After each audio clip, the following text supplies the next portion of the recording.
اللهم أنت السلام ومنك السلام وأجعلنا على السلام يا ذا الجلال والإكرام وتولنا فيمن توليت وبارك لنا परवरदिगार आलम अल्लाह रब्बुल आलमीन এই অনুষ্ঠান কবুল আর মঞ্জুর করে আল্লাহ আমার পড়া যেভাবে হজ্জাতে যাবে তাও সময় দিলাম আল্লাহ আলম আল্লাহ যে সকলে আল্লাহ এই সুন্দর অনুষ্ঠান কায়েম করেছে আমার জওয়ান ভাই সকল নেক হায়াত দান করা আর রব্বুল আলামিন ইয়া রহমান ওয়াহিদ আল্লাহ রব্বুল আলামিন আমার যদি বেমার রব্বুল আলামিন রহমান ওয়াহিদ এর নেক বনাই রাখুন মানুষের সাথে মানুষ করে মৰাণত পবিত্ৰ হজ যাত্ৰালৈ ওলোৱা যাত্ৰীসকললৈ সম্বৰ্ধনা মৰাণত পিয়লি নগৰ নিতাইপথ যুৱ সমাজৰ উদ্যোগত বৃহত্তৰ মৰাণ অঞ্চলৰ পৰা পবিত্ৰ মক্কা শ্বৰীফলৈ হজ যাত্ৰালৈ ওলোৱা যাত্ৰীসকলক সম্বৰ্ধনা জনোৱা হয় হজ যাত্ৰীসকল ক্ৰমে মৰাণৰ খুমটাইৰ 54 বছৰীয়া মহম্মদ সিদ্দিক আহমেদ 50 বছৰীয়া মহম্মদ বাদল আলী আৰু তেওঁৰ সহধৰ্মিনী 51 বছৰীয়া ৰেহানা বেগম আৰু মৰাণ হেউজপুৰৰ 56 বছৰীয়া মহম্মদ নিজাম আহমেদ আৰু তেওঁৰ সহধৰ্মিনী 53 বছৰীয়া মিছ নাজমিৰা বেগম সম্বৰ্ধনা সভাত উপস্থিত থাকে নিতাইপথ যুৱ সমাজৰ সভাপতি আমজাদ কুৰেশী উপসভাপতি হাসমত আলী সমাজকৰ্মী মিলু খান মৰাণ জামে মছজিদ কমিটিৰ সম্পাদক ইমদাদ উল্লাহ আলী ইমাম সাহাব মুৱাজিন সাহাবৰ লগতে স্থানীয় ৰাইজ যুৱ সমাজৰ হৈ অনুষ্ঠানটি আঁত ধৰে সাদ্দাম আলীয়ে মৰাণ জামে মছজিদৰ পেজ ইমাম সাহেবে সমজুৱাত দোৱা কৰে পোনপ্ৰথমে পিয়লি নগৰ নিতাইপথ যুৱ সংঘক এই অনুষ্ঠানটো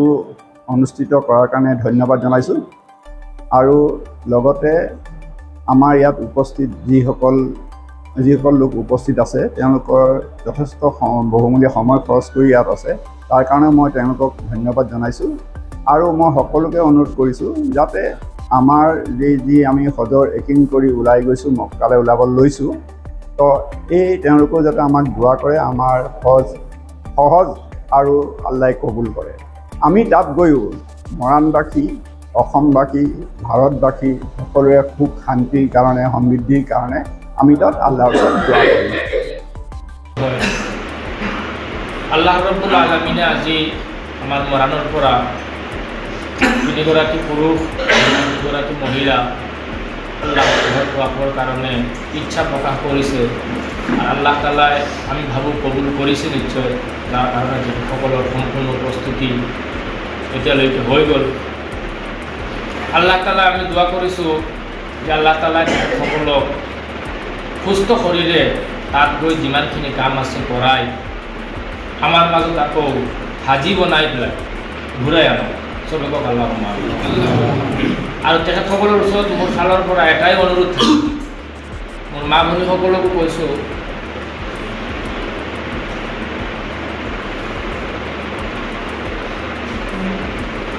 যাত্ৰীসকলকো কৈছোঁ যে তাতে যাব যেতিয়া কাবা শ্বৰীফৰ তাৱাফ কৰি নিশ্চয় দোৱা কৰিব নবীজীৰ ৰওজা জিয়াৰত কৰি নিশ্চয় দোৱা কৰিব চফা মাৰা দৌৰি পেলাই নিশ্চয় দোৱা কৰিব এটাই অনুৰোধ যে আমাৰ কথা আমি সকলোৰ কথা আপোনালোকে এবাৰ তাতে আল্লাহৰ ওচৰত ক'বলৈ যাতে আল্লাহ তাআলাই আমাকো যাতে সেই ঠাইলৈ নিব পাৰে আৰু আমাৰ ভৱিষ্যত যাতে ভাল উজ্জ্বল হয় সেইটো কাৰণে আপোনালোকে তাতে দোৱা কৰে সেইটোৱে মোৰ ওচৰত সকলোৰে ওচৰত অনুৰোধ থাকিল আৰু বাকী মই দোৱা কৰিছোঁ অসম তথা বিশ্বৰ যিমান মানুহ একত্ৰিত হ'ব আল্লাহ তাআলাই সকলোকে সম্পূৰ্ণ হজ যাক হজ্জে মবৰুৰ বুলি কোৱা হয় চবতকৈ ডাঙৰ হজ বা আকবৰী হজ যাক কোৱা হয় তেনেকৈ যাতে সকলোকে নচিব কৰক চবতকৈ আল্লাহ